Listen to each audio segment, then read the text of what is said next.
Chegamos à metade, né, dessa viagem aí, nas profecias, e agora a gente vai começar a decolar, tá bom? Na realidade, amanhã nós estaremos falando de maneira bem mais contundente aí sobre as profecias. Amanhã nós vamos estudar Apocalipse 13 e quinta e sexta estudaremos Apocalipse 17. E aí a gente vai passar verso por verso e a gente vai, tentar compreender algumas coisas. Até hoje, a gente preparou o caminho para que a gente pudesse compreender as profecias que vêm, então, a partir de então. Hoje nós vamos estudar o livro de Daniel, o capítulo 3. Tá? A gente poderia ter estudado o capítulo 2, o capítulo 7, mas eu entendi que seria melhor a gente estudar um pouquinho o pano de fundo do 3, que ele traz o preparo para a compreensão de amanhã, porque existe uma relação muito grande entre o capítulo 3 e o capítulo 13 de Apocalipse, que nós vamos estudar amanhã. Eles são muito próximos e, na realidade, o 13 ele foi escrito com base no pano de fundo do 3, tá? O Apocalipse 13 e de Daniel 3. Então, nessa noite a gente vai estudar um pouquinho sobre o 3 aí, tá bom? Abra sua Bíblia aí. Você sabe que a história do 3 envolve os três amigos de Daniel, Ananias, Misael e Azarias, ou Sadraque, Mesaque e Abdenego, que foram os nomes que eles receberam quando chegaram em Babilônia. E existem algumas especulações em relação ao porquê que Daniel não é mencionado no capítulo 3. A gente não sabe afirmar porquê, mas existem algumas suposições. E uma delas é de que Daniel estava em viagem, possivelmente porque Nabucodonosor sabia que Daniel não iria se curvar diante da estátua. Essa era uma das suposições. A gente não sabe, a gente não tem nenhuma evidência clara disso. Mas o fato é de que Daniel não é mencionado. E aí a gente tem os três amigos aí sendo apresentados. Uma coisa importante é sabermos que houve 3 invasões em Judá. A primeira foi no ano 605, que nós vimos então ontem, a respeito aí do momento em que eles são levados para Babilônia. Ele faz aquele trajeto de 1.500 quilômetros. Aí depois, em 597, houve uma segunda invasão. E depois, em 586, que foi a invasão que praticamente destruiu tudo, o templo, tudo foi destruído nesse momento aí. E aí devastou praticamente, Jerusalém, Judá, e praticamente as pessoas ali ficaram, a ver navios. Aqueles que não foram levados para a Babilônia ficaram na miséria, literalmente na miséria. Ezequiel, por exemplo, foi contemporâneo de Daniel. Só que Ezequiel, ele foi um profeta que ficou na periferia de Babilônia, enquanto Daniel ficou no palácio. Então, algumas informações são importantes aí para a gente compreender um pouquinho melhor aí. Tá? A palavra Daniel significa Deus é meu juiz, eu já falei. E existe uma afirmação de Ellen White que eu gostaria de mencionar aqui, que faz a gente compreender por que esses jovens eles se mantiveram fiéis em tantas provações. Hoje, às vezes, a gente tem algumas provações que nem se comparam com as provações que eles passaram, e a gente, às vezes, já vacila.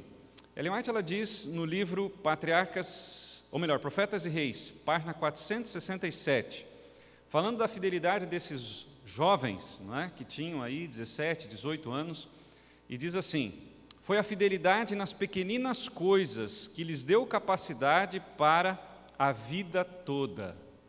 Então, pequeninas coisas. Você já ouviu falar aquela expressão que diz que as grandes portas são mantidas por pequenas dobradiças? Então, foi a fidelidade nas pequeninas coisas, coisas simples, como, por exemplo, estudar a Bíblia todo dia, orar, como o caso aqui que vimos ontem, cuidar do corpo de Deus, ser fiel ao corpo de Deus. Coisas pequenas fizeram com que eles fossem fiéis nos grandes desafios. Às vezes a gente quer grandes desafios, mas nem sempre a gente está disposto a ser fiel nos pequenos desafios. Então, se você está enfrentando alguma prova, não desanime. Não desanime de forma alguma, porque as provas elas vêm de várias maneiras. As provas podem vir, quem sabe, com a falta da saúde, pode vir com a falta do emprego, pode vir, quem sabe, com uma acusação, pode vir com várias maneiras, mas não desanime, porque se nós formos fiéis nas pequeninas coisas, Deus vai nos dar os grandes desafios. Então vamos ao capítulo 3 aí, tá bom? O capítulo 3 apresenta então o relato de uma fornalha e de uma estátua e de jovens que não se curvam diante dessa estátua. Vamos ler? E diz assim: o rei Nabucodonosor fez uma imagem de ouro que tinha, qual era a medida aí que diz a sua Bíblia? 60 côvados de altura e 6 de largura. Guarde esse número. Veja, os babilônicos, eles usavam, não é, por exemplo, o sistema hexagonal e decimal. Eles eram bem desenvolvidos, muito desenvolvidos, não é? Além, não é, da língua dos caldeus, o sumeriano e outras línguas eram desenvolvidas lá. Foi descoberto algum tempo atrás, a arqueologia, de que todas as construções da Babilônia antiga, que mantinham, por exemplo, uma das maravilhas do mundo antigo, que era o Jardim Suspensos de Babilônia, nas paredes existiam tijolos que estavam com todos esses tijolos, ou tijoletas, com a inscrição Nabucodonosor. Claro que na língua, não é, dos caldeus. Então, muitas coisas, muitas curiosidades, não é? Eles eram pessoas muito sábias, muito inteligentes. E esse número 66 aqui, ele é muito significativo para a gente compreender o que nós vamos estudar amanhã. Tá? E amanhã eu vou me deter um pouquinho mais a respeito disso aí, mas grave aí. Então, 60 côvados de altura e 6 de largura. Levantou-se no campo de Dura, na província de Babilônia. Verso 2. Então o rei Nabucodonosor mandou ajuntar os sátrapas, os prefeitos, os governadores, os juízes, os tesoureiros, os magistrados, os conselheiros e todos os oficiais das províncias, para que viessem à consagração da imagem que o rei Nabucodonosor tinha levantado. Aí a pergunta é o seguinte: Nabucodonosor era um líder político ou religioso? O que vocês me dizem?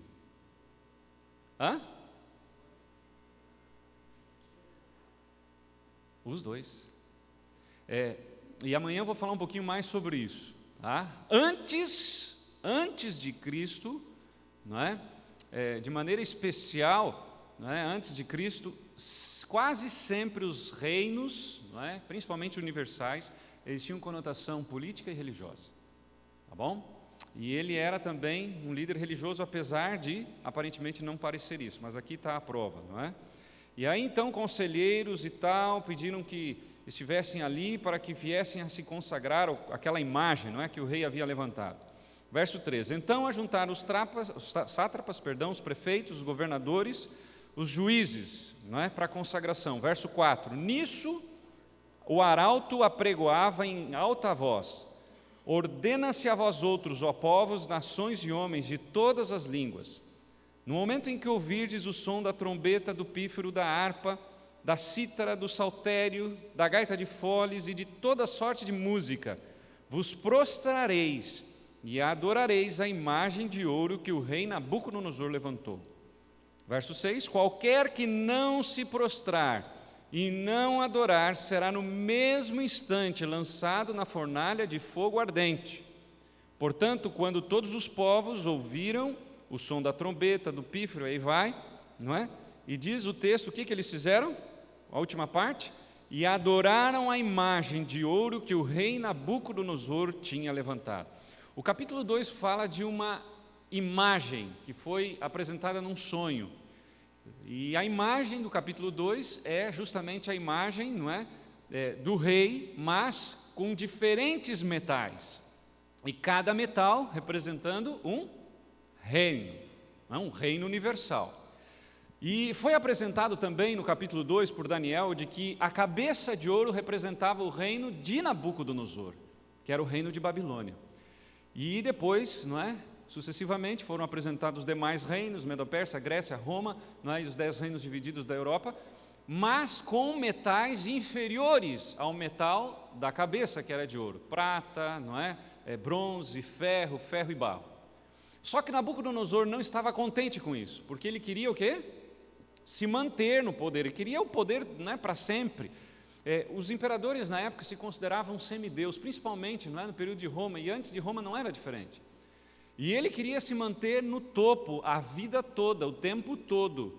E aí então ele manda agora fazer uma estátua que tinha, não é, mais ou menos aí 27 metros de altura, não é, um edifício enorme para que todos reverenciassem o seu governo, a sua pessoa. E essa é a história do capítulo 3. Agora, pastor, o que isso tem a ver com os nossos dias? Tem tudo a ver com os nossos dias. Tudo a ver. A linguagem que Apocalipse 13, e amanhã a gente vai estudar, apresenta é a linguagem, praticamente a mesma linguagem do capítulo 13 de Daniel. No capítulo 13, na segunda parte de Apocalipse, nós vemos então uma imagem que é feita à primeira besta. Aqui, como há também um decreto de morte, no capítulo 13 de Apocalipse há um decreto de morte também. Ok? O assunto aqui em pauta é o quê? Adoração.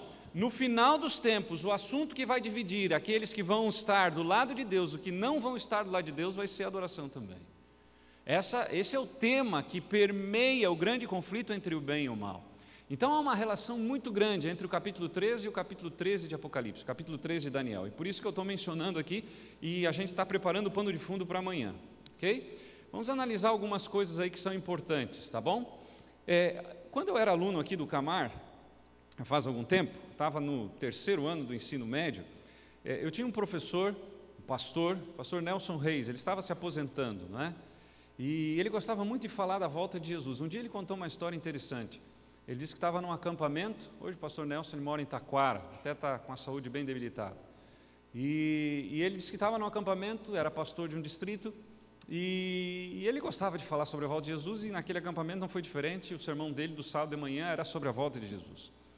E ele combinou com um rapaz que tocava trompete, que ficasse numa árvore bem grande, assim, com copas bem grandes, bem no topo, onde ele não fosse visto, e as pessoas iriam se reunir ali debaixo daquela árvore, né? Era muito comum os acampamentos antigamente debaixo das árvores, né? E eles então colocaram as cadeiras, e aí começou a escola sabatina, o culto, e aquele rapaz ficou lá, preso, né? Desde a escola sabatina, chegou cedo e ficou lá em cima da árvore, né? Preso lá com o trompete, né? Até a hora do sermão do pastor Nelson. E o pastor Nelson, quem conheceu ele, né? Era uma pessoa muito eloquente, assim, falava bem alto, forte. E ele começou naquele sábado a pregar sobre a volta de Jesus. E ele combinou com o rapaz, e ele deu o jargão lá, né? Quando eu disser, e Jesus vai vir com som de trombetas, você estufa o peito e toca com toda a sua força. Aí você já imagina, né, a situação. Estava todo mundo ali, né, e o pastor muito empolgado e tal, e quem conheceu o pastor Nelson sabe que ele pregava bem longo, assim, né, bastante.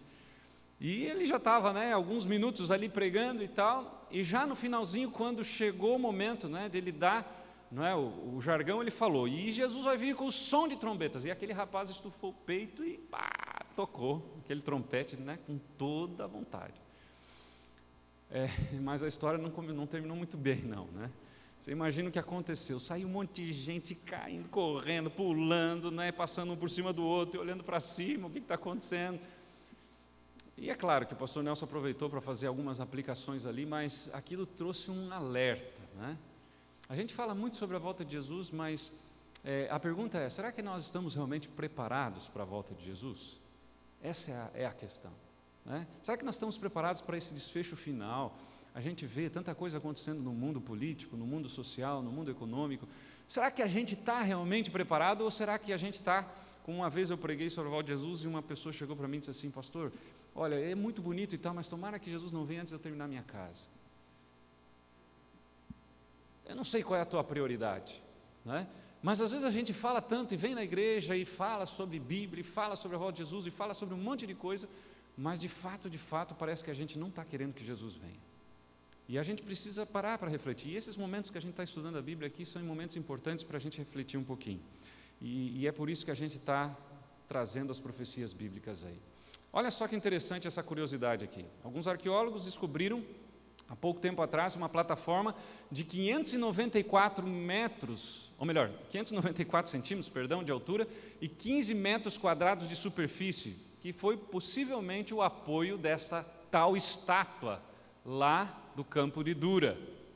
Isso aqui é um dado arqueológico interessante. Então existem várias comprovações. Por exemplo, não há dúvida que Nabucodonosor existiu, a arqueologia comprova isso. Não há dúvida que Daniel existiu, não há dúvida de vários relatos bíblicos, né, como esses que nós estamos mencionando aqui.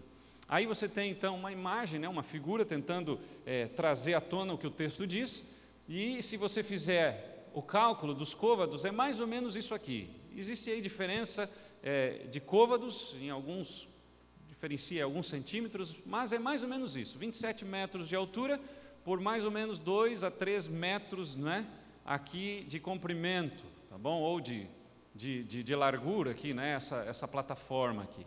Então é um senhor edifício, né? É um senhor edifício que ele construiu, de ouro maciço, ouro puro, porque ele queria deixar claro de que o reino dele era um reino que não iria mais sair de cena. Esse era o recado que ele queria deixar. Mas a gente tem que analisar uma coisa, essa estátua, por mais que foi feita por um líder político, por um estadista, ela tem um cunho religioso muito significativo. Então, sempre que a religião e a política se misturaram ao longo da história, o povo de Deus passou por momentos difíceis. E hoje a gente vê, por exemplo, uma separação. Desde a Revolução Francesa, nós vemos uma separação. O Estado laico vai para um lado e a religião para outro. Não, mas pastor, existem muitas tentativas de unir. Existem tentativas, mas hoje há uma separação clara. Estado laico é uma coisa e religião é outra. Mas nem sempre foi assim. Nem sempre foi assim. E quando a religião e o Estado laico, ou a política, ou os estadistas se unem, existe perseguição religiosa. E a gente precisa entender isso, tá? Precisa compreender isso. Veja só o que a serva do Senhor fala no livro Fundamentos da Educação Cristã. Os adventistas não devem, no entanto, preocupar-se com a política, ou utilizar o púlpito, ou as publicações denominacionais para promover teorias políticas. Pastor, mas como é que fica o respeito às autoridades? Sem dúvida, a Bíblia diz que nós devemos respeitar autoridades e saber de que toda autoridade está onde está porque Deus assim o permitiu. Você concorda ou não? Não quer dizer que Deus ele concorda com as atitudes, com as decisões das autoridades, não é isso. Mas se a autoridade está onde está é porque Deus permitiu. Paulo tem uma teologia muito forte em relação a isso, nos seus escritos.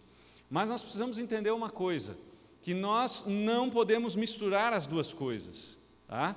Nós precisamos respeitar as autoridades, mas a questão política, ela é diferente. E tem muita gente que tem dificuldade de compreender isso. Muita gente, até mesmo dentro da igreja, tem dificuldade de compreender isso. Precisamos respeitar as autoridades, precisamos ter um bom relacionamento com as autoridades, tanto é que a Igreja Adventista tem um departamento chamado Liberdade Religiosa, que promove isso, esse bom relacionamento, mas nós não podemos ser coniventes com aquilo que muitas vezes a política apresenta, e quando apresenta contrário à palavra de Deus, então nem se fala. Ok? Vamos lá. Eu quero já começar a fazer o paralelo em relação a essa imagem com a imagem da besta. Tá? Eu já vou fazendo a introdução para o assunto de amanhã. Veja algumas características interessantes aí. Tá?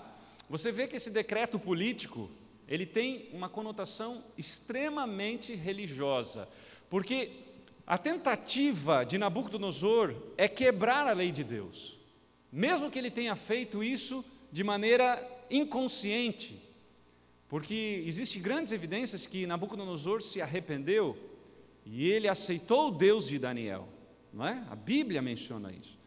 Mas esse decreto político, ele tem implicações religiosas tremendas, o que vai acontecer novamente no final dos tempos. A política vai dar o rumo de situações que envolvem a religião, e daí vem o desfecho final, perseguição, decreto dominical, decreto de morte e tantas outras coisas. Então, grave a semelhança, tá, que existe. A adoração pública da imagem indicava obediência e lealdade a quem? Ao rei, acima de qualquer coisa. Quem não se curvasse diante da estátua de Nabucodonosor ia ser colocado aonde? Na fornalha. Então havia um decreto de morte. A mesma coisa vai acontecer no final dos tempos. Quem não se curvar diante do decreto de guarda de um dia especial, vai ter também uma consequência. Essa consequência vai ser então o decreto de morte. Veja as semelhanças. Por isso que eu mencionei ontem o texto de Atos dos Apóstolos, que diz que o livro de Apocalipse é o complemento do livro de Daniel. A gente poderia chamar Apocalipse de Daniel 2, não teria nenhum problema nisso, tá? Porque ele é principalmente a parte profética, que são, tirando o capítulo 2, os últimos capítulos de Daniel. Então, há uma relação muito próxima. Tudo o que aconteceu com Daniel, ou melhor, com Ananias, Misael e Azarias, diante da estátua, vai se repetir. Claro que não com uma estátua construída, mas com outro tipo de situação muito semelhante, muito semelhante. Leia rapidamente aí Apocalipse capítulo 13, verso 12. Vamos lá. Eu estou fazendo uma introdução, porque amanhã a gente vai aprofundar um pouquinho aí mais. Apocalipse capítulo 13, 12. Olha o que diz aí. Exerce toda a autoridade da primeira besta na sua presença. Fez com que a terra e seus habitantes adorem a primeira besta, cuja ferida mortal fora curada. Daniel capítulo 7, verso 17, verso 20, 23, ali em diante, diz que quando aparece besta em profecia, representa o quê? Poder. Poder. Daniel 7 é muito claro. Aqui é uma referência a um poder que vai trazer, não é, tremendas implicações religiosas para o tempo do fim, ok? E aí a gente vê Nabucodonosor anulando a lei de Deus, no caso, o segundo mandamento da adoração à imagem. E o poder político vai fazer a mesma coisa no futuro, anulando a lei de Deus, só que com um falso dia de guarda, ok? Com a ordem de observar esse falso dia de guarda. E nós precisamos estar atentos a isso, porque aqui está a grande semelhança que existe entre Daniel 3 e Apocalipse 13, principalmente a segunda parte. Olha só o que Ellen White fala no livro Eventos Finais, páginas 133 e 134. Ela diz assim, ela é uma americana, né? Quando nossa nação, em suas assembleias legislativas, promulgar leis que restringam a consciência das pessoas quanto aos seus privilégios religiosos, e impondo a observância do domingo, a lei de Deus será invalidada em nosso país, não só no país, mas no mundo. Então, interessante isso. Veja que coisa, né, para a gente pensar aqui. Então, muitas vezes a gente percebe assim que há uma especulação no meio adventista, principalmente quando muda papa. Muda papa e tal, é aquele negócio, é agora e tal, desfecho final, é decreto que vai vir e tal. Esse é um erro que a gente comete por não prestar atenção na profecia. A nossa atenção não deve estar agora para o velho mundo, ou para Roma, ou para o Vaticano. A nossa atenção deve estar para o novo mundo, para o poder político que vai dar força ao poder religioso que perdeu a sua força, que tinha durante os 1260 anos. Durante os 1260 anos, de 538 a 1798, a igreja romana tirava e botava rei, fazia o que queria nesse mundo. Só que com o aprisionamento do Papa Pio VI, não é? Lá em 1798, ela perde o poder. E amanhã eu vou falar sobre a ferida de Apocalipse capítulo 13. E agora ela não tem mais a força que tinha. Quem vai dar a força para esse poder religioso que perdeu a força? O poder político. Então, nossa atenção deve estar voltada para o poder político. Hoje eu só estou passando por alto aqui. Amanhã a gente vai mais a fundo aí. Tá? A nossa atenção deve estar voltada não para o velho mundo, mas para o novo mundo. Não para a Europa, mas para a América. Porque pode acontecer um monte de coisa lá no Vaticano, pode mudar um monte de papa, mas a profecia não está indicando para lá agora, a profecia está indicando para o poder político. E nós temos que estar atentos, sim, não é? A toda e qualquer mudança, não fazer sensacionalismo. Eu me preocupo com adventistas que fazem sensacionalismo. Qualquer coisinha, já pega um recorte de jornal, já faz isso, faz aquilo. Cuide, não é por aí. Tudo vai acontecer no seu tempo. E nós precisamos só estar atentos, preparados, porque as coisas vão acontecer de maneira muito rápida, muito rápida. Não é? Olha só, a segunda coisa que, primeiro, aqueles jovens, eles obedeceram a Deus. A segunda coisa, eles colocaram Deus acima de qualquer coisa. Vamos dar uma olhadinha aí, ainda no capítulo 3, olha o verso 18 aí. A obediência ficou estampada aí no momento que eles não se curvam diante da estátua. Agora o verso 18 diz assim: se não fica sabendo, ó rei, que não serviremos a teus deuses, nem adoraremos a imagem de ouro que levantaste. Em outras palavras, estão dizendo o seguinte: nós só vamos adorar quem? O Deus verdadeiro. Então, eles colocam a Deus acima de qualquer coisa. A mesma atitude se espera daqueles que vão viver no momento em que o poder político vai restaurar a força do poder religioso que hoje está ferido, que hoje está sem o poder que exerceu por muitos e muitos anos. Então, o que falta no contexto final da história que nós vivemos, não é? Hoje, falta justamente essa junção entre poder político e poder religioso, que hoje eles estão separados, Estado laico para um lado e igreja para outro. E o Estado laico não faz muita questão de que a igreja se misture, que a igreja dê pitaco, e a igreja faz de tudo para dar pitaco, para tentar se aproximar, mas quando isso acontecer, pode saber que o desfecho final ele vai ser rápido, ok? Então, mas para isso a gente precisa colocar Deus, e a ideia de antes importa obedecer a Deus do que aos homens. Os 3 hebreus desafiaram o rei, certo ou errado?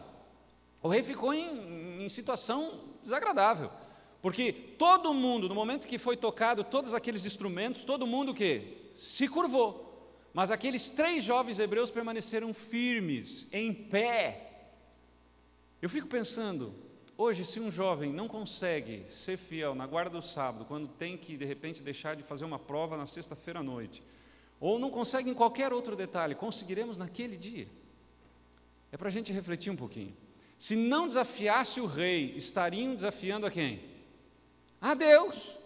Então, hoje, muitas vezes, nós, em nome da boa vizinhança, da boa convivência, a gente começa a misturar o sagrado com o profano. E a gente vai deixando que as coisas vão entrando, não é, na nossa vida, e a gente vai achando, não, mas não tem nenhum problema, o que que tem e tal. Queridos, tem coisas que são muito claras, e essas coisas não podem ser, não é, deixadas de lado. Nós não podemos abrir mão de princípios. E Deus está pedindo para que a gente realmente fique firme. Alguns detalhes importantes aí. A estátua media 60 côvados de altura e 6 de largura. É importante nós levarmos em consideração a medida em côvados, tá? Porque existia todo um simbolismo de trás disso, não é? O número 60 era o número do Deus maior babilônico, o número 6 era o número do Deus menor, e o número 600 era o número do panteão babilônico, da totalidade dos deuses. Portanto, o número 666, que se repete em Apocalipse 13, ele não vem de uma expressão vicarius filii Dei, mas ele vem justamente desse contexto babilônico. Pastor, mas no passado a igreja pensava assim, sem nenhum problema. A revelação ela é progressiva. E não quer dizer que as pessoas estavam totalmente, não é, equivocadas e tal. Era a revelação que se tinha na época, mas hoje, ao estudar a Bíblia, se sabe que o número 666, ele tem relação com Babilônia, porque 600, número do panteão, 60, número do Deus maior, 6, o número do Deus menor, significa 666, a totalidade da idolatria. Quer dizer, a ideia que João quer apresentar é justamente de alguém que conhecia muito bem Daniel, conhecia muito bem o contexto de Babilônia, conhecia muito bem o que havia acontecido com Daniel e seus amigos.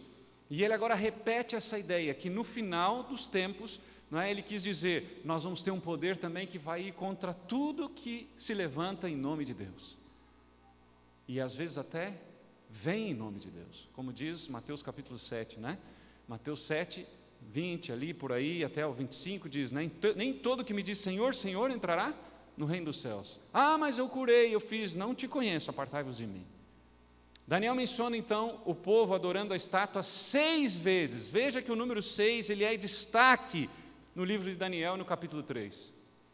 Em Apocalipse há também não é? 6 advertências contra os adoradores da besta e de sua imagem.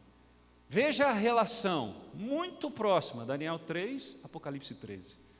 A atitude de adorar a imagem da besta, ela vai se repetir, a imagem do rei, perdão, vai se repetir no final com a adoração à imagem da besta e da própria besta. Ok? A primeira batalha no céu, ela foi com o tema principal, qual é? A adoração. A última batalha também, a grande guerra, que nós chamamos de Armagedon. O que é o Armagedon? Armagedon é a última investida de Satanás para tentar destruir tudo que se levanta em nome de Deus. É a batalha final. É essa batalha que já acontece conosco, no nosso coração, mas que vai ter um desfecho final, não é? Com o decreto de morte ou com o decreto dominical que vem antes, com tudo que se levanta em nome de Deus. Isso é o Armagedon, nada mais do que isso. Ok? Então, veja só, terceira aplicação aqui que a gente tira da vida desses jovens, capítulo 3, verso 17, vamos ler? Olha o que diz aí, capítulo 3, verso 17 diz o seguinte: se o nosso Deus, a quem servimos, quer livrar-nos, Ele nos livrará da fornalha de fogo ardente e da tua mão, ó, rei. Então, não importa, se eu tiver que perder o pescoço, eu vou me manter fiel. Se eu tiver que perder, não é, a família, eu vou me manter fiel. Se eu tiver que perder a saúde, eu vou me manter fiel. Se eu tiver que perder o trabalho, eu vou me manter fiel. Eu vou me manter fiel, porque Deus é que me sustenta.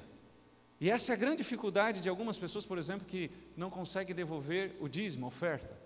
É uma grande dificuldade. As pessoas, elas estão apegadas à sua direção, não à direção de Deus. E elas acham o seguinte, que se elas não tiverem, não é, tudo aquilo que elas conseguiram conquistar, e se elas devolverem aquilo que da parte de Deus, vai lhes faltar, e elas vão ter problema. Esse é um ponto que a gente deveria pensar.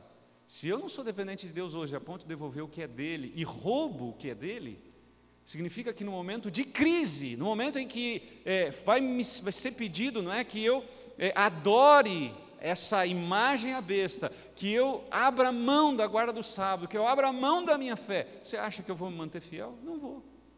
Se hoje, com liberdade total, eu roubo a Deus, eu estou apenas colocando essa questão da fidelidade, mas existem várias outras áreas da fidelidade.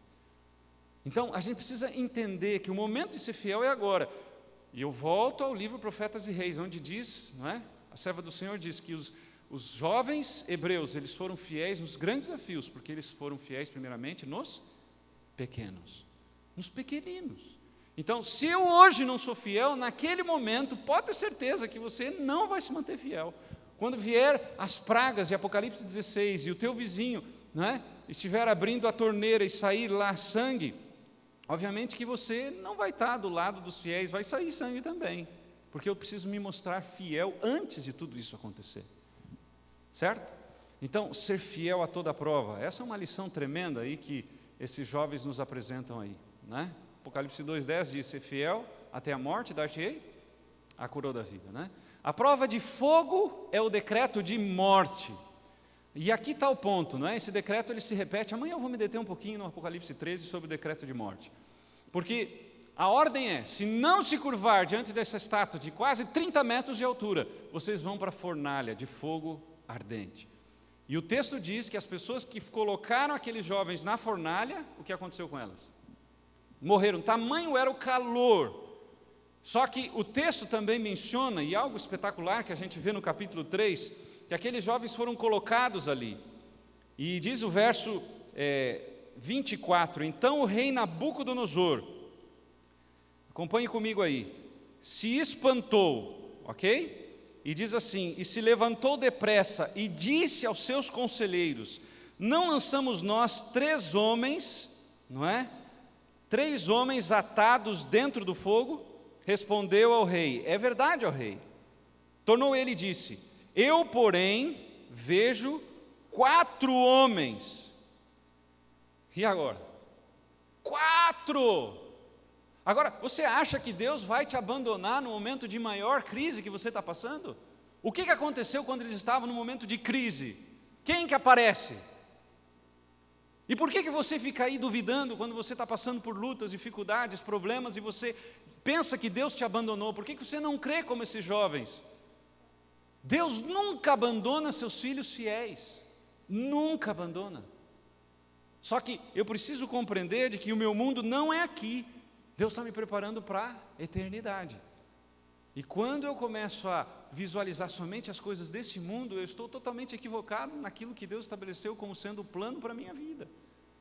E esses jovens agora, eles têm o livramento, e Deus, o próprio Cristo, aparece lá. Olha só o que Ellen White fala no livro Testemunhos para Ministros. Ela diz o seguinte, assim como Nabucodonosor, o rei de Babilônia, promulgou um decreto de que todos os que não se prostrassem e adorassem essa imagem seriam mortos, também será feita uma proclamação de que todos os que não reverenciarem a instituição do domingo serão punidos com prisão e... Ah, pastor, eu não suporto esse negócio de prisão e morte, eu não quero nem pensar. Queridos, nós não precisamos nem ficar, ninguém aqui gosta de sofrimento, ninguém gosta de sofrimento, mas entenda que chegará um momento muito difícil no final da história desse planeta, as profecias indicam isso, e nós precisaremos repetir a atitude dos 3 jovens hebreus, ou a atitude da multidão. A multidão se curva, a multidão se prostra, a multidão troca a salvação, não é, pela perdição. E nós, o que faremos? Isso vai ser repetido no final dos tempos. Daniel 3 vai se repetir, não com uma estátua de verdade, mas com a instituição do domingo como sendo o dia de guarda.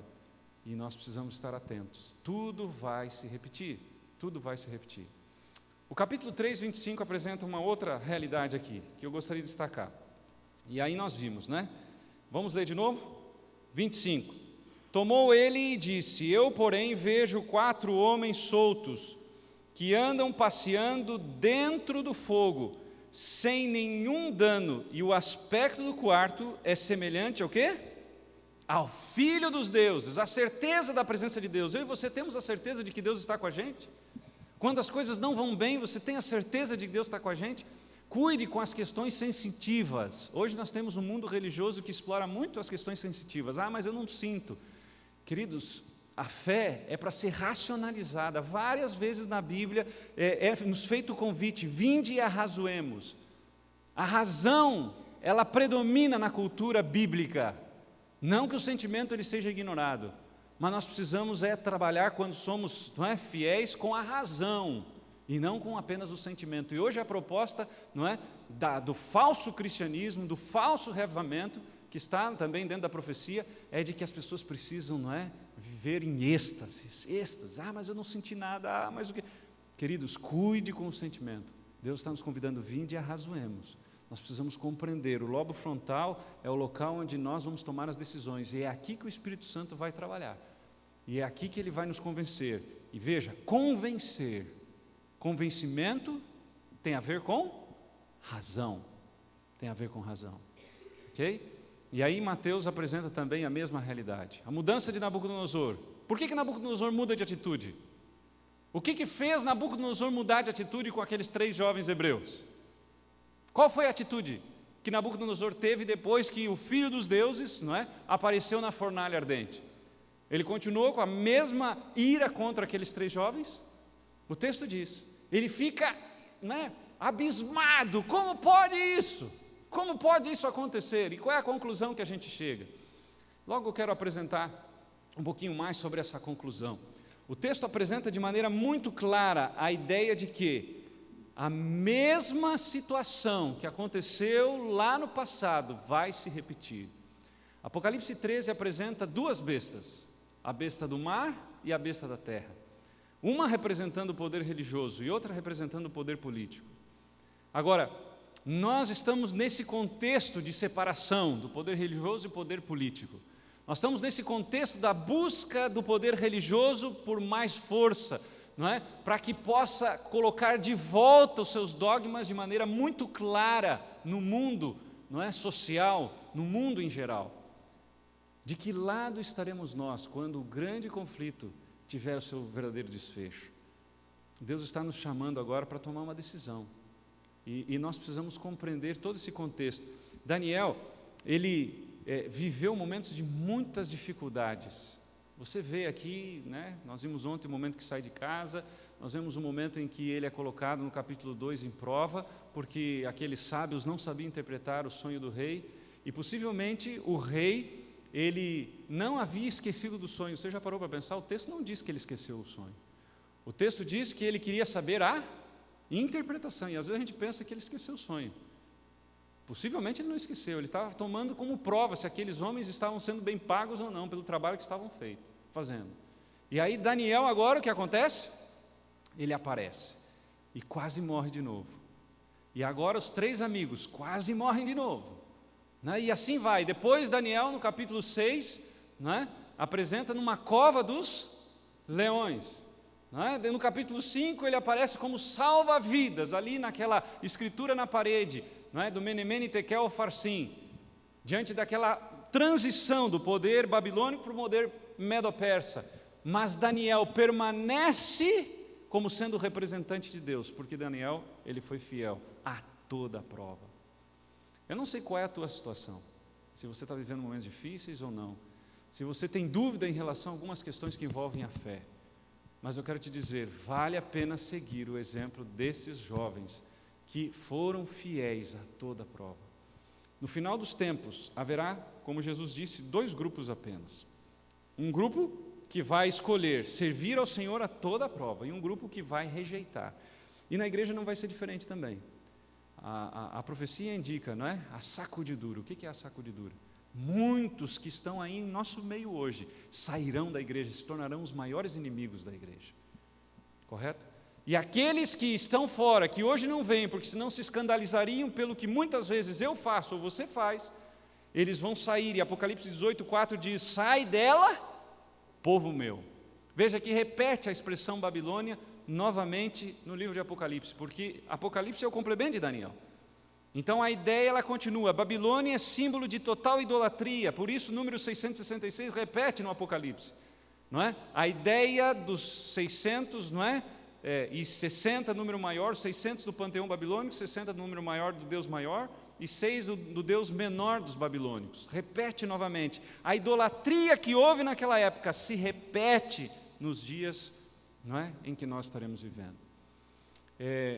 Algum tempo atrás, quando eu era estudante ainda de teologia, tinha uma sexta-feira e um dos professores não veio. Um dos professores ele acabou não vindo e tal, e por alguma razão os colegas lá fizeram um convite para que a gente fosse para o campo de futebol. E a maioria trabalhava, não tinha muito tempo para fazer esportes, e nós fomos lá, né, depois das 10h30 até o meio-dia. E naquela sexta-feira, eu também fui, estava no internato. Eu lembro que entrei no dormitório, no residencial masculino, peguei meu tênis, e aí fui então para a quadra. E chegando na quadra, não é, ou no campo, eu me lembro apenas que cheguei lá, não me lembro mais nada, né? Me lembro que peguei o tênis e tal e mais nada. Só sei que eu fui acordar, horas depois, dentro de uma ambulância. Não sabia o que tinha acontecido. O fato é de que naquela manhã eu fui disputar uma bola com outro colega, e hoje casualmente trabalha aqui próximo da gente, e nós batemos a cabeça e os dois caíram, né, inconscientes ali. E eu tive um pouquinho mais de problemas, né, mais dificuldades, porque fiquei com parada cardíaca, convulsão. Ele logo em seguida voltou a si, e até que me levaram então, não é, para o hospital. Que situação! E aí eu ficava pensando, o que aconteceu, por que aconteceu, né? E ali, né, vários tratamentos e tal, na Unicamp, e vários exames, até que, né, depois de 15 dias fui conseguir, não é, ter um pouco menos de dor de cabeça, porque foram 15 dias com muita dor de cabeça. E eu ficava pensando, por que Deus permite isso, né? E hoje eu fico pensando assim, não era para eu estar aqui, não era para estar aqui falando para vocês, não era estar aqui para de repente, não é, fazendo o que estou fazendo, mas Deus me deu um tempo emprestado, não é? Por alguma razão Ele permitiu de que eu estivesse aqui, porque tudo indicava que era para ter ficado ali, né, naquele campo, ou quem sabe no hospital, devido ao tamanho, a situação, né, a gravidade da situação. Deus tem um plano para a vida de cada um de nós. Por que eu estou contando isso? Porque talvez em algum momento você fica pensando assim, não, mas Deus não está nem aí para mim, eu estou passando por dificuldades, por problemas, Deus não se importa comigo, Deus de repente, não é, me abandonou, Deus não está nem aí, tem a Bíblia, e isso para mim não tem mudado muito a minha vida. Eu quero te dizer que o tempo de Deus é bem diferente do nosso tempo. É bem diferente. Às vezes a gente é muito imediatista e a gente quer se livrar dos problemas imediatamente. Mas eu volto a dizer o que eu disse ontem, Deus não nos chamou para sermos bem-sucedidos, Deus nos chamou para sermos fiéis. Esse é um grande desafio que nós temos, não é? De repente as coisas não estão indo muito bem e nem estão indo como você imaginava, mas Deus está dizendo, filho, permaneça fiel, porque você ainda não está no lar. Você ainda precisa entender de que esse mundo é passageiro, esse mundo logo, logo vai passar. Amanhã a gente vai estudar um pouquinho mais a fundo. Até então aqui foi apenas um preparo, não é? Apenas um mingauzinho. Amanhã vem o feijão com arroz. E eu espero que você esteja preparado para ouvir o que vai ouvir. Porque Deus está preparando um povo para mexer com esse mundo. Só que esse povo ainda não está preparado. Esse povo ainda não está disposto a fazer aquilo que Deus gostaria que nós fizéssemos, como fizeram esses jovens hebreus que não se curvaram diante da estátua. Hoje, muitas vezes, nós estamos permitindo que questões pessoais se sobressaiam à palavra de Deus. E Deus está dizendo, filho, mais importante do que a tua vontade, que o teu pensamento, é o que eu quero, o que eu penso, o que eu acho. E nós muitas vezes somos tomados pelo achismo. Queridos, que Deus possa nos ajudar, que naquele dia, quando o desfecho final acontecer, quando nós tivermos que enfrentar juízes, quando nós tivermos que enfrentar, quem sabe, delegados, quando nós tivermos que enfrentar pessoas que vão muitas vezes, zombar de nós, nós possamos nos manter em pé, como se manteve Ananias, Misael e Azarias. Deus está nos chamando para isso, Deus está nos preparando para isso. Mas se hoje nós vacilamos e nos curvamos diante de imagens muito mais simples, como nós poderemos ficar em pé no momento em que um decreto de morte em relação a cada um de nós será dado? Será que nós teremos força para nos mantermos em pé? A pergunta, ela não quer calar, e Deus está dizendo assim, filho, sê fiel, mesmo que passe pela morte, porque um dia eu vou te dar a coroa da vida. Em outras palavras, você não é daqui, eu vou te preparar um lugar que é muito melhor do que aquele lugar que você está desejando. Hoje eu quero fazer um convite para que Deus realmente possa ser o primeiro na tua vida. O que está impedindo de que Deus seja o primeiro? O tempo, o trabalho, a família. O que está impedindo que Deus seja o primeiro na tua vida? Deus quer ser o primeiro, Deus quer ser o centro, Deus quer fazer de você, um grande representante seu aqui nessa terra. O que está impedindo? Daniel, Ananias, Misael e Azarias abriram mão de tudo para serem fiéis em Babilônia. Eles estavam em Babilônia, mas não eram de Babilônia. Essa é a grande diferença. Nós estamos neste mundo, mas nós não somos deste mundo. E alguém esses dias disse, mas então nós somos ET, pastor? É verdade. Nós somos, de verdade. Porque Deus não nos fez para viver nesse mundo dominado pela entropia, onde tudo degenera, onde a lei, a ordem das coisas, tudo se desfaz. A energia útil se transforma em energia inútil. Não. Deus nos fez para um mundo onde não há isso. Eu vou convidar a Jéssica para cantar mais uma vez. Eu queria que você ficasse onde você está. Hoje você não precisa levantar, não. Mas eu queria que você tomasse uma decisão. Enquanto ela canta, que você conversasse com Deus. E que você dissesse, Senhor, o que está impedindo de eu te colocar em primeiro lugar? Eu estou falando aqui para, quem sabe, uma dona de casa que se envolve tanto com as lidas da casa, que não consegue nem ter tempo de estudar a Bíblia, de orar. Eu estou falando aqui, de repente, para um chefe de família que tem um monte de conta para pagar e corre que nem um doido, de domingo a sexta-feira, e não sabe, muitas vezes, que está destruindo a sua vida e que precisa realmente colocar Deus em primeiro lugar. Estou falando para alguém aqui que está sem saúde, alguém que está sem emprego, alguém que está passando por um momento muito difícil. Eu quero te dizer que Deus está na fornalha junto com você. Cristo está junto, está andando ali. Você não está percebendo, mas outros Nabucodonosores estão percebendo que você é diferente, porque Cristo anda do teu lado. E eu queria desafiar você a entregar completamente a tua vida ao Senhor. Estou falando para alguém aqui que rouba a Deus no dia sagrado, que não é fiel a Deus em questões simples, que não é fiel no casamento, que não é fiel em várias outras coisas. Deus está dizendo, filho, ainda há tempo de você pegar na minha mão, porque eu não vou te abandonar nesse momento de dificuldade que você está passando. Se você quer fazer isso, em algum momento ore, converse com Deus, abra o teu coração, enquanto a Jéssica canta aqui. Todos nós sabemos que este mundo aqui logo, logo vai se acabar. Mas nos apegamos a bens materiais, não queremos aceitar. E por que se apegar se as coisas vão passar?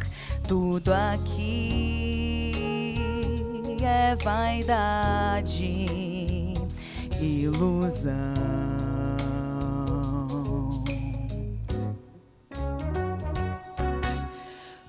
Todos nós sabemos que Jesus aqui logo, logo vai regressar.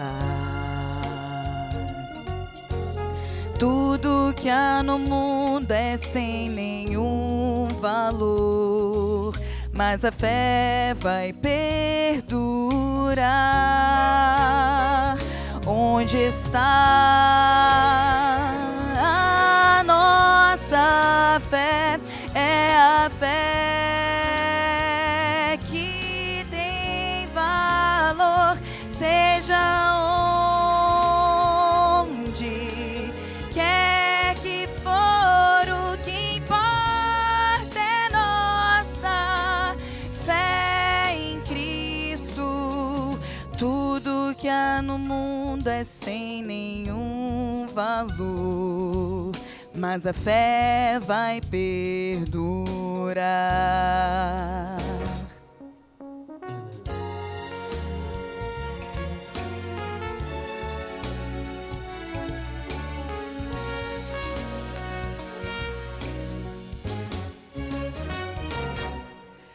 Tudo que há no mundo é sem nenhum valor, as pessoas dão-se ao seu, mas a noite vem, eles não sentem paz, não conseguem descansar. E por quê? Por que se apegar se as coisas vão passar? Tudo aqui é vaidade, ilusão.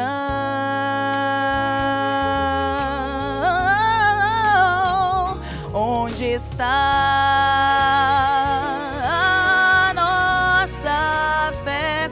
É a fé que tem valor, seja onde quer que for, o que importa é nossa fé. Onde está a nossa fé? É a fé que tem valor, seja onde quer que for, o que importa é nossa fé em Cristo.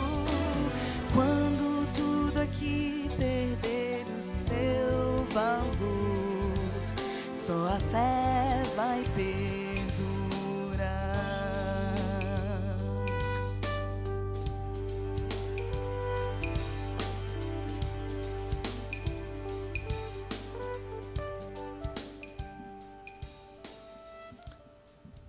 Deus está chamando uma nova geração, uma geração que se preocupa mais com o céu do que com a terra. De que lado estarei eu, de que lado estará você? Naquele dia que Jesus estará separando, né, os bodes dos cordeiros, de que lado estarei eu? Pastor, eu estou na igreja há muitos anos, igreja não salva ninguém. Ah, mas eu conheço a verdade há muitos anos. Conhecer a verdade e não praticar não adianta nada. Muitas vezes a gente conhece a verdade, mas em casa não vive a verdade. Muitas vezes a gente faz de conta que é cristão, luta até mesmo, né, para fazer coisas na igreja, mas não tem tempo para o dono da igreja. Em que mundo nós estamos? No mundo das coisas ou no mundo que Deus nos estabeleceu para salvar pessoas? Esses jovens entenderam com pouca idade de que vale a pena servir a Deus acima de qualquer coisa. Nessa noite eu quero convidar você a pensar o que você precisa fazer, o que você precisa entregar para que Deus possa ser o Senhor da tua vida. Se você quer nesse momento, né, entregar a tua vida, feche seus olhos, nós vamos orar. Querido bom Pai, nós sabemos que o desfecho final está chegando. Nós sabemos que várias vezes o Senhor preparou a segunda vinda a esta terra, mas porque a tua igreja não reagiu, porque a tua igreja ainda permanece morna, preocupada com questões passageiras, preocupada muitas vezes com questões pessoais. Nós estamos deixando de viver a eternidade no céu. Perdoa-nos, Pai. Nós sabemos que já poderíamos estar no céu. A tua serva já revelou isso há muitos anos atrás. Mas nós estamos aqui ainda. Estamos aqui por nossa negligência. Estamos aqui por nossos pecados. Estamos aqui porque somos críticos demais. Estamos aqui porque somos egoístas. Estamos aqui porque somos presunçosos. Nos perdoa, Pai. Ajude que nós possamos amar mais o céu e amar menos as coisas. Ajude que possamos acumular tesouros no céu e não tesouros na terra. Querido Deus, abençoe a cada filho teu que está aqui. Que possamos ser Ananias, Misaés e Azarias. Que possamos não nos curvar diante de tudo aquilo que o mundo oferece. Hoje nós vemos uma avalanche de influência, secularização dentro da tua igreja. Querido Pai, por favor, nos afasta disso. Hoje nós vemos muitas pessoas permitindo que os princípios do mundo rejam a tua igreja. Senhor, nos perdoa, Pai. Ajude que nós possamos viver como uma grande família, preocupados um em salvar o outro, ao invés de preocupar-nos em pisar uns nos outros, Pai. Volto a dizer, Pai, se existe alguém aqui que precisa pedir perdão para alguém, por favor, Senhor, toca no coração dessa pessoa, que ela tenha a humildade de Jesus Cristo e vá procurar essa pessoa. Nós não podemos deixar que essas questões nos impeçam de receber o céu. Se existe, Pai, algum pecado em nosso meio, Senhor, por favor, arranca de nós através da confissão e do arrependimento. E que nós possamos fazer da tua igreja do Iguatemi uma bênção, uma luz na cidade de Porto Alegre. E que ao andarmos pelas ruas as pessoas possam ser atraídas porque nós estamos andando contigo e elas percebam isso como percebiam nos discípulos. Querido Deus, nos leve em paz agora. Mas se alguém aqui precisa ainda ser convencido do pecado, não deixe essa pessoa em paz, até que ela se convença de que precisa entregar sua vida completamente ao Senhor. Ajude que possamos ser fiéis como esses jovens, e que naquele momento em que o Senhor voltar nas nuvens do céu, possamos estar vivos para ir contigo para o céu. É o que te pedimos em nome de Jesus. Amém, Senhor.